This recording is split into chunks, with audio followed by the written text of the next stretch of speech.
Okay. All right. Hi, everyone. It's Kelly Houseman. And today I would like to welcome you to my interview with John Salley. John, thank you so much for joining me today. I appreciate it. How are you doing? Every day is good for me, Kelly. Thank you for having me. Of course. Yeah, I like that. That should be a good motto. Every day is a good day. So you have had an impressive career on and off the court, four-time NBA champion, film actor, talk show host, and now a restaurant owner. Yes. Amongst a large resume of yours. hmm Now, of all of those things that we listed and that aren't listed, what has been the most meaningful role to you in your life? Fatherhood. Ah, Being mhm, a father has been the most meaningful. Watching my children born and watching them be raised. I have a 32-year-old, 23-year-old, and 17-year-old. yeah, And just watching them grow and become beautiful, strong women. So to be in the NBA, and I accomplished that. But one thing that people don't tell you is once you finish, they go, "What's next?" When you work your whole life from before you're 7 years old mhm, to be in something, and then it ends when you're like 36 years old, if yeah, you're lucky. It's on to the next thing. So, animal activism has been taking a hold of my life. It's a fight I continue to do, mhm, and now being a restaurant owner mhm. again, this time is going to be way more successful because my passion is with the vegan food. Yeah, and I love that. And of course, you just opened your restaurant Cafe Organics last week, right? Yeah, it's been uh, on the 26th of June, the day Okay. after my mother's birthday, which was June 25th. She passed in January, Oh, so she didn't get to see it, but she mm, taught me everything I needed to know about seasoning and foods and being gracious. I worked in restaurants as a young child with her. She being a cook, yeah, and me in the back watching her put it together. So I just dipped down into my I guess my memory banks, and just the serving of people means so much. Seeing people happy, mhm, nourishing them, not just selling them something to make money, but something that's nourishing to yeah, their avatar. that's beautiful. That's kind of how I feel. I'm a therapist, so I feel the Oh same way. yeah, It's really about making people feel good, and that's why I do what I do. So I love that passion of yours.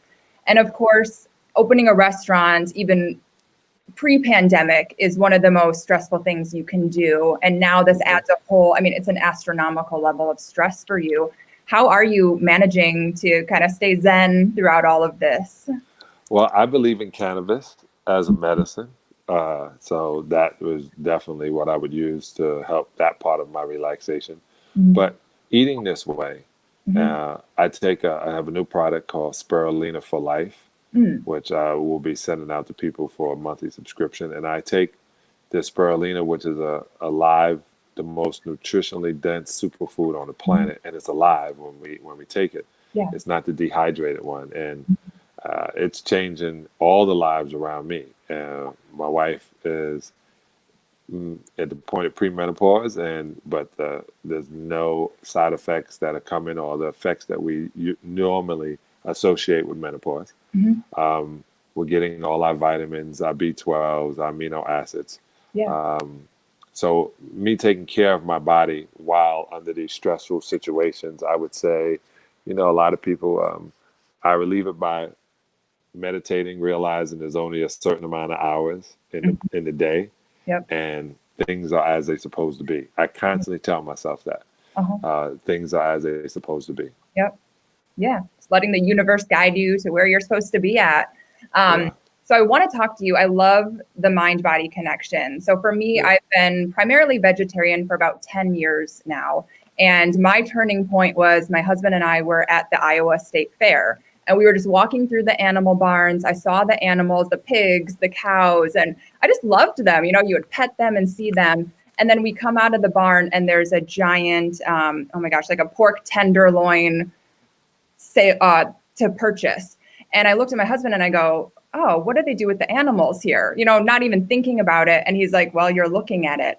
And from that moment on, I decided I was not eating meat again, because I saw that connection between the animals, and it just clicked for me in that moment. So I'm with you on the plant-based diet. And I wonder, how long have you been vegan for? I've been vegan since 2007. I Okay. went plant-based 1991, Hmm. in February of 1991. Yeah.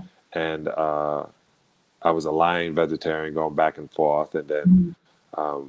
what I mean by that is the ones who eat fish and shrimp and turkey, Uh-huh. um, and drink milk and eat cheese and butter from an animal. Hmm.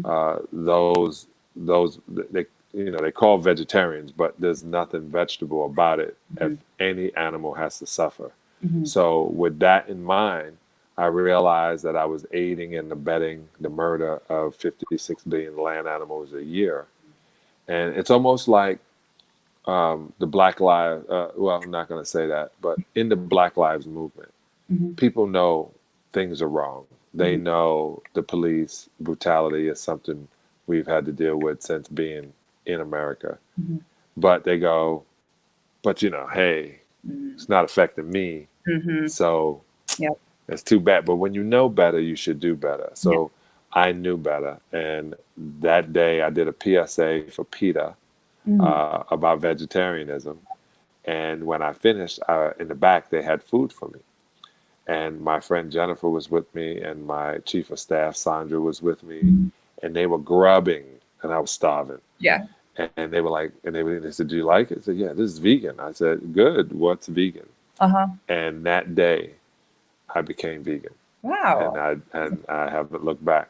Matter Yeah. of fact, when I look back, I'm ashamed that it took me so long. Yeah. Yeah. But like you said, sometimes you just don't know better. And then, there's that famous quote, when you know better, do better. Yeah. Um, so talk to me a little bit about, I'm a huge proponent of what you eat, the mind-body connection. A lot of the clients that I see, one of the first things I'll ask them about their mental health is, how's your diet? What are you eating? What are you putting into your body?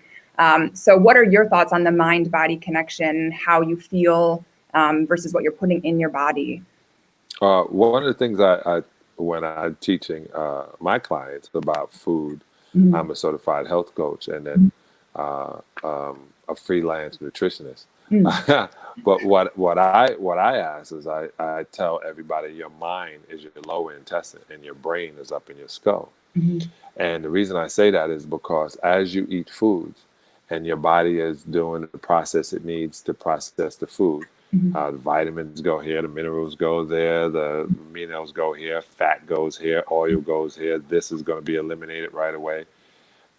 If you're giving your body things it can't process and you're bombarding it with oils and chemicals that are Mhm. not natural, you're going to be in an unnatural state. Yep. Um, I tell people if you eat things that have anxiety and worry and strife and Mhm. disease, that's what you're going to put inside your body, trying to be nurture your body, but you can't by doing that. And the more you pile it on, the more death and resentment and hate and fear you're ingesting.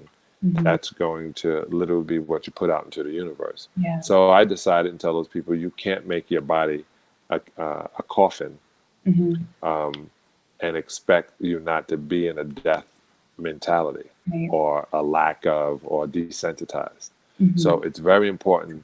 And everybody knows this when they go, man, I ate light today. I ate a salad and I Mhm. had this vegetable and that vegetable and I drank water. I feel great. Yeah. Yep.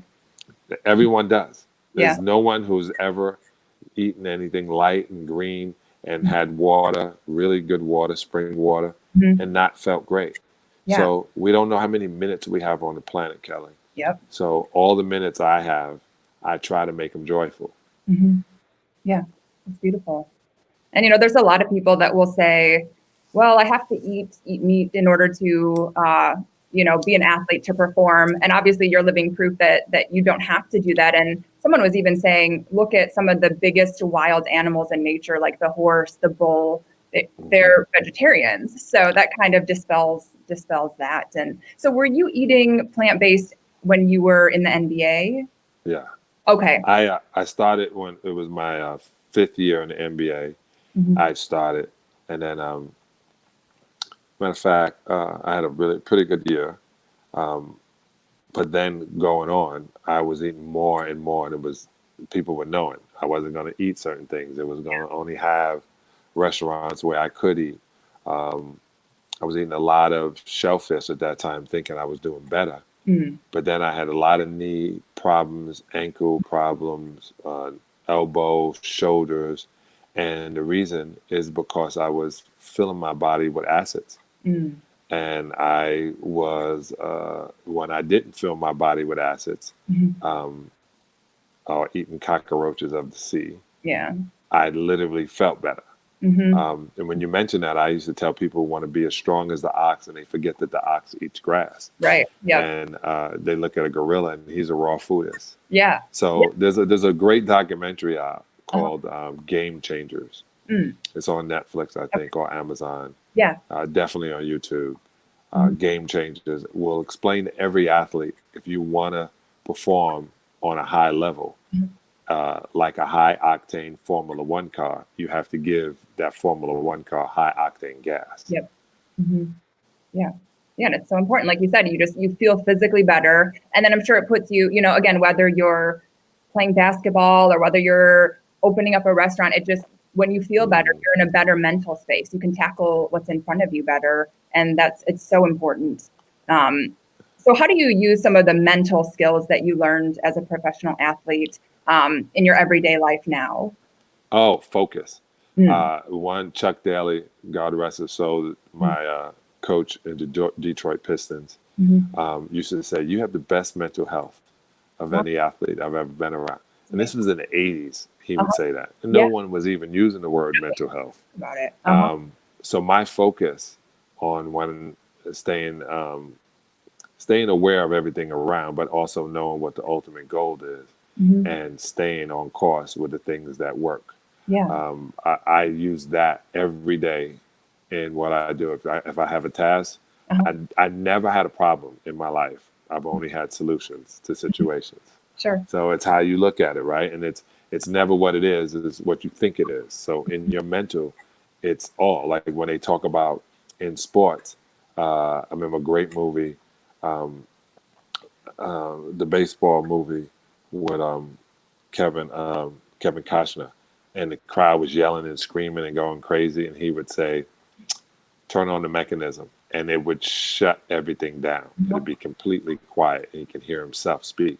Mhm. I can do that. I can literally. Well, when you got kids, you learn to do it anyway. Quick. Yep. I can shut my ears off just like I can close my eyes and Yeah. stay focused. Uh-huh. That's great. That's awesome. Yeah, I have a 2-year-old and a 5-year-old, so I've definitely learned to just find my zen in the midst of the chaos for sure. Yes. So how do you, whether it was in the past or now, deal with people who doubt you, negative criticism? What's your philosophy on that? I celebrate those who support me and love me, and Hmm. I don't pay attention to those who hate me or want to cause me harm. Yeah. So, in essence, the naysayers Hmm. literally are fuel. Yep. Because if you're doing something and everybody tells you you're right about it, and Hmm. everything is right, Yeah. you kind of want to bounce off the haters Hmm. to figure out, okay, well, he said this, she said that, but then Hmm. you got to think about it. What somebody thinks about you is none of your business, Yep. right? That's not your business. Your business is set at course, Hmm. stay on course. Yep. There's going to be points in your life where people don't like you, but really, it Hmm. has nothing to do with you. They don't like themselves. Yeah. They have to figure out themselves. If you look at somebody and go, man, I just don't like them. Why? I don't know. I just don't like them. Yeah. It's then you're seeing something in them that you don't like in you. Hmm. That's usually where it comes from. Oh yeah. Yeah. And there's no shortage of it these days too with social media. People are quick No. to, make a comment because of you can be anonymous behind a keyboard. Are you glad you didn't have to deal with social media, especially at the height of your career? Well, it's funny. In my 20s, I would have loved social media. Ah. But now being in my 50s, Uh-huh. I try to find ways to not, because the cancel culture. We Hmm. need to cancel culture, Mm. period. Hmm. But everybody believing in everybody, I don't think it's always a great thing for a movie star to be on television ever. I don't think he should be interviewed or she should be interviewed. Hmm. I literally think movie stars should be seen in the movies. Ah, But now people go, if you have a movie and you don't have if you don't have a social media following, how are they ever going to know about your movie? I mean, they literally convince people that they are dumb without social media, and that's not true. yeah. That's not true. Some people still read, Right. Yes. few, Yes. few, but they do. Maybe an audiobook. Yeah, once or twice. Oh. And so growing up, you said being a father was the best, most fulfilling thing in you. What were the qualities, the mantras that you raised your daughters with? You have 3 daughters? Yeah. Okay, so 4 daughters. I have 4 daughters, but okay. we have one of the things I raised that we constantly say, and my daughter just posted this the other day, and she's 32, which was amazing. Uh-huh. She said, happiness is a choice. My dad used to say it all the time, but now it finally sinks in. Yeah. And happiness is a choice. Mm-hmm. I was in India. I did a documentary called The Missing Piece, and I was seeing really some parts of when I came back to America. I never said I was from the hood again. I never said I was from the and I want to tell all these people in America that have it bad, and I don't want to talk down against them because I'm in a situation, but we don't really have it bad in America. I don't care what anybody tells you. Mm-hmm. We have it great in America. You have places, even in the homeless situation, that's really bad. Mm-hmm. The prison situation, really bad.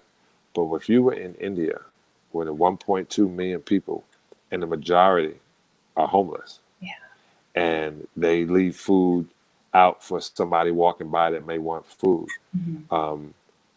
And I heard these kids laughing and giggling and playing cricket. And I'm wondering, what are they laughing at? Do they not know what they're in? I said, no, because their happiness was their choice. They could sit there and be in sorrow and, oh, woe with me, look what the world has put upon me. Or they can go play cricket and have fun. Uh-huh.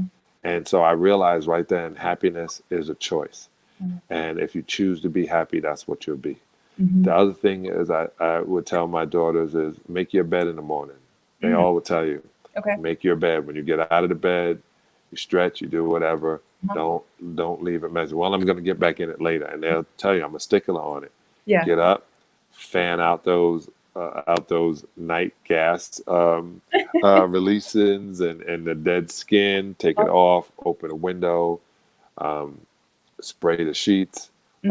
Pump your pillows back up. Twist them, and then make it tight like you're in the military. Yeah. And I learned that from the colonel who talked about make your bed, because the true thing is, no matter how bad your day is, when you finally take your shower at night to go to bed, I also push that. Lowers your blood pressure, takes all the gook of the day off, makes you relax better, and you don't have to dirty your sheets. Yep. They get back in and they go, man, I love that I make my bed and I pull it out and it's crisp. It's like in a hotel. That's an important thing to do in your life. At least set you off knowing you did one thing, started it, and completed it. Yep. That's an important thing to think it, do it, and then see the completion. It travels in all parts of your life. Yeah. So those are 2 things that I teach my daughters, and they know that I walk in their room, I go make your bed. If it's not, well, I was just, no, make your bed. I don't. If you're going to lay back down, lay on top of it. Pull out your blanket. Yep. That's important. Yeah. Yeah, that's awesome. And like you said, it's all about mindset, setting your intention for the day, getting something done, accomplishing something right away.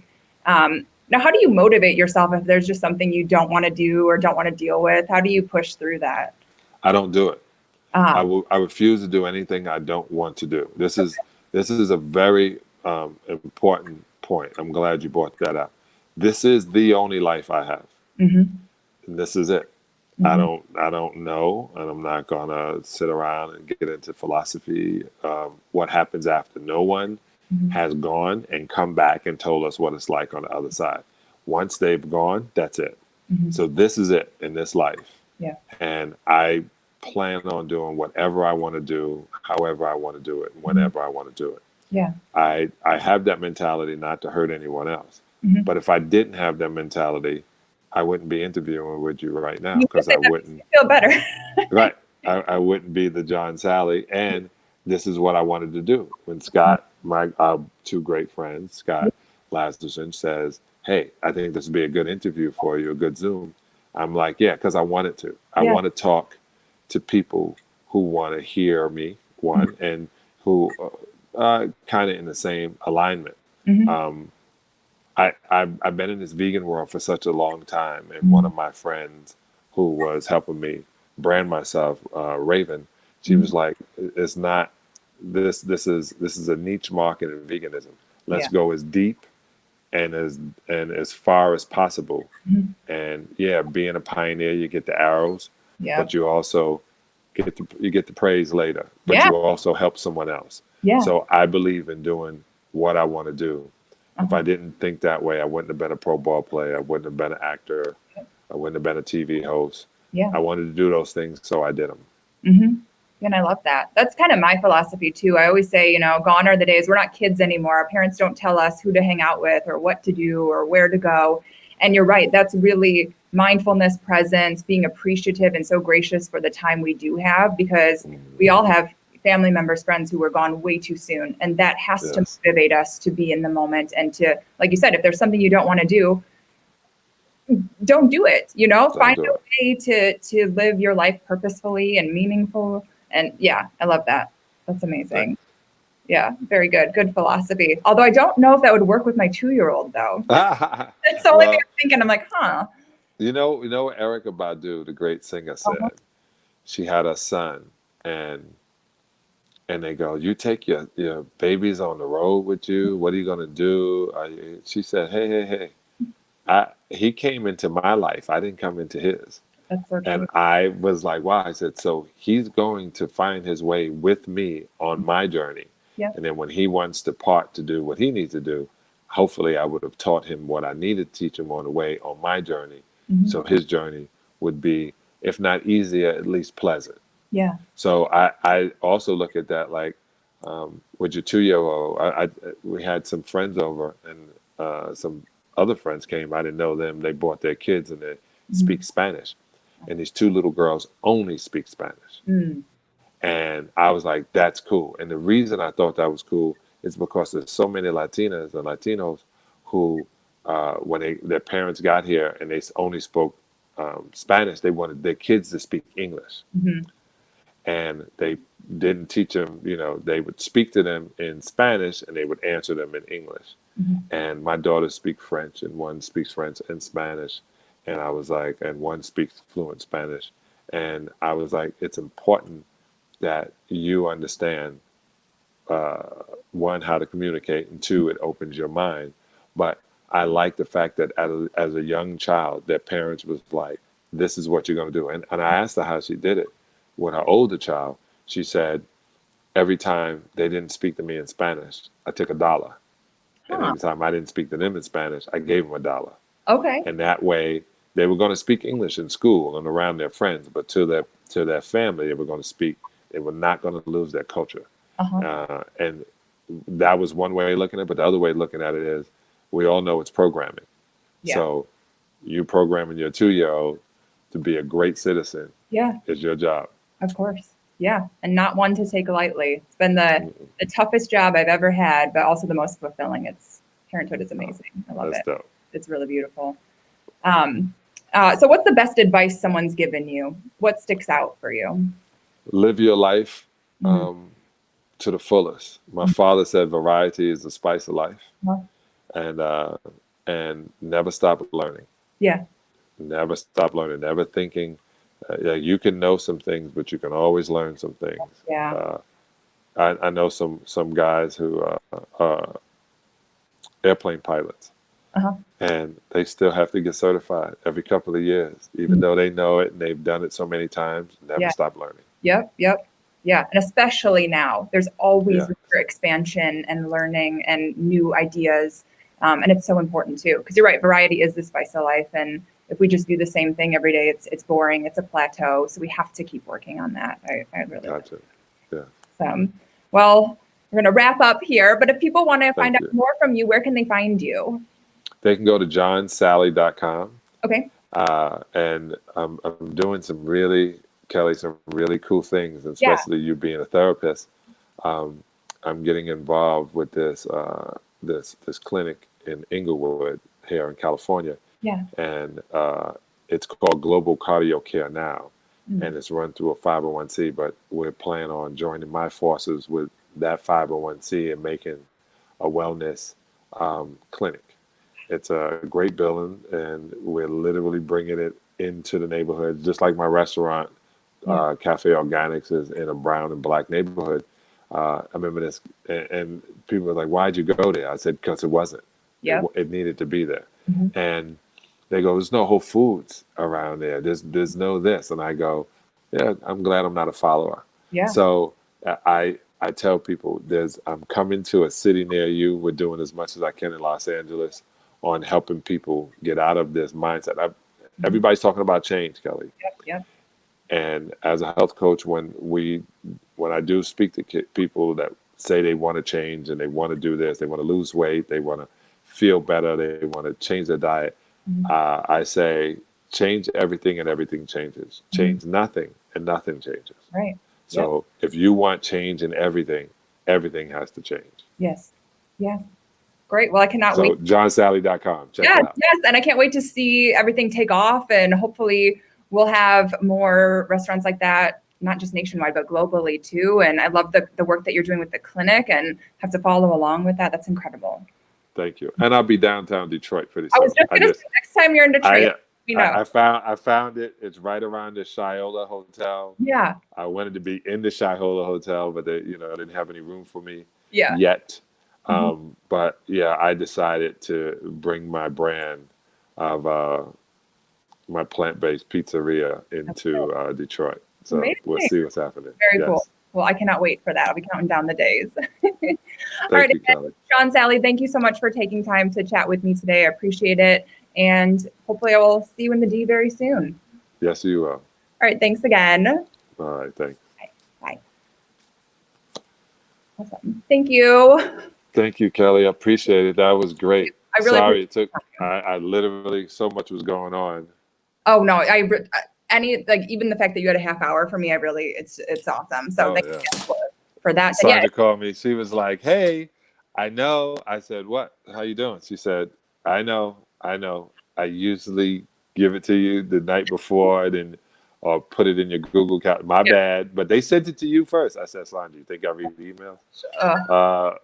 So I'm sorry it took so long. Oh, but no, I you're appreciate good. you. Thank you. Yeah, and if you wife are ever in Detroit, let me know. We're in Grosse Pointe, so I don't know. Oh yeah. You live when you were here. I lived in Palmer Park. I bought the Bishop's Mansion. Wow. I used to live in the largest house in Michigan. I love that house. Our friends live in there now. It's amazing. Yeah, very cool. That's pretty slick. Awesome. Well, thanks again. I appreciate it. I'll for sure tag you when all this stuff comes out. And let me know when you're in Detroit, and we can maybe meet up and go to some kind of vegan place. I do. I'll take you right down from Grosse Pointe. Yeah. Which is funny. Yeah. All right, cool. Awesome. Thanks again. I appreciate it. Bye. Thank you. Bye.